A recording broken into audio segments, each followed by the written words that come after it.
অতিরিক্ত সরলতা আর মিশুক স্বভাব কখনো কখনো মানুষের কাছে মানুষকে ছোট করে তোলে। সরল আর মিশুক স্বভাবের মানুষকে সচরাচর সম্মান করে না কেউ, বরং তাদের অপমান, অপদস্থ আর ব্যবহারই বেশি করা হয় সমাজে।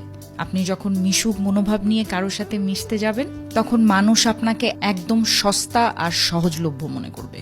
আপনার ভেতরে যে সরলতা আপনি আজীবন লালন করে এসেছেন, এই সরলতাকে ব্যবহার করেই আপনাকে আঘাত দেবে।